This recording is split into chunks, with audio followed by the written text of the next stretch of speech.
আমি আমার যারা সাংবাদিক ভাই বা আপুরা আছেন, কারণ আপনাদের মাধ্যমেই তো দর্শকদের কাছে পৌঁছায়, দর্শকরা তো অনেক কিছু আসলে তারা যেভাবে দেখছে ওভাবেই জাজ করবে।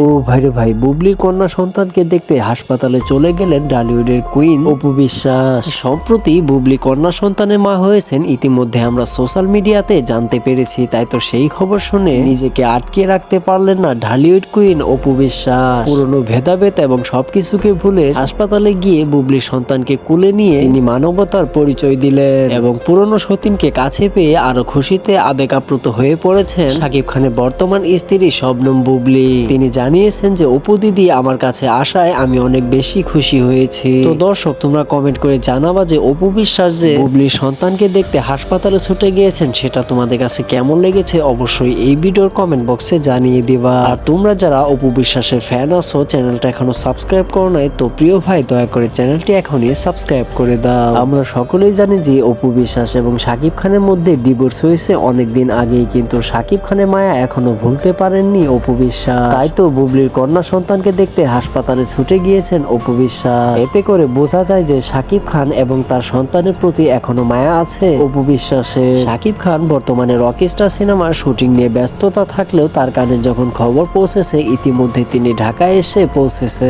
কারণ তার একমাত্র কন্যা সন্তানকে দেখতে মুখিয়ে আছেন শাকিব খান কখন তাকে কোলে নেবেন। তাই তো শাকিব খানের বহুল প্রতীক্ষিত সিনেমা রকিস্টার সিনেমার শুটিং ছেড়ে ইতিমধ্যে তিনি ঢাকাতে অবস্থান করতেছেন তার স্ত্রী এবং কন্যা সন্তানের পাশে। তো দর্শক, এই ছিল সর্বশেষ আপডেট তোমাদের জন্য। পরিশেষে তোমাদের কাছে একটাই রিকোয়েস্ট, তোমরা যারা এতক্ষণ ধরে এই ভিডিওটি দেখেছো কিন্তু চ্যানেলটা এখনো সাবস্ক্রাইব করো নাই, তো প্রিয় ভাই দয়া করে চ্যানেলটি এখনই সাবস্ক্রাইব করে দাও।